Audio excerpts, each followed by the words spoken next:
جامدة وهي تمر مر السحاب صنع الله الذي أتقن كل شيء إنه خبير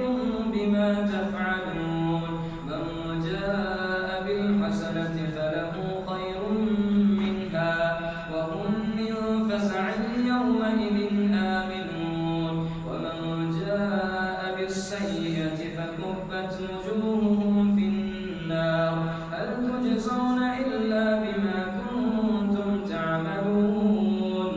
إنما أمرت أن أعبد رب هذه البلدة الذي حرمها وله كل شيء وأمرت أن أكون من المسلمين وأن أتلو القرآن فمن اهتدى فإنما يهتدي لنفسه ومن ضل فقل إنما أنا من المنذرين وقل الحمد لله سيريكم آياته فتعرفونها وما ربك بغافل عما تعملون بسم الله الرحمن الرحيم طاسيم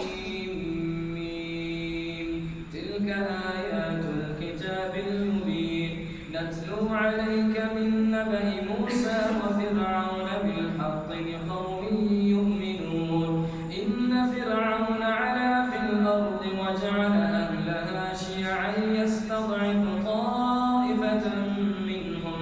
يذبح أبناءهم ويستحيي نساءهم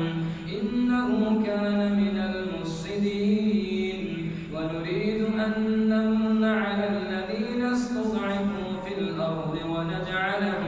ونجعلهم أئمة ونجعلهم الوارثين ونمكن لهم في الأرض ونري فرعون وهامان وجنودهما منهم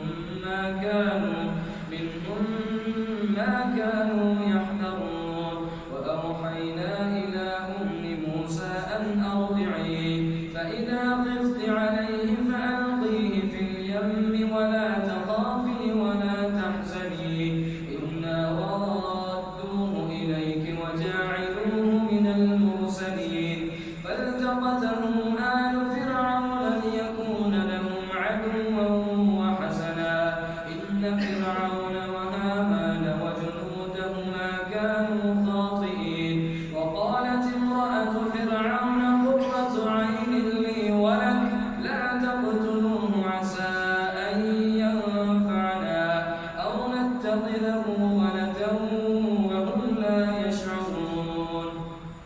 وأصبح فؤاد أم موسى فارغا إن كادت لتبدي به لولا أن ربطنا على قلبها لتكون من المؤمنين وقالت لأخته قصي فبصرت به عن جنب وهم لا يشعرون فحرمنا عليه المراضع من قبل فقالت هل أدلكم على أهل بيت يكفلونه لكم وهم له ناصحون فرددناه إلى أمه كي تقر عينها ولا تحزن ولتعلم أن وعد الله حق ولكن أكثر الناس لا يعلمون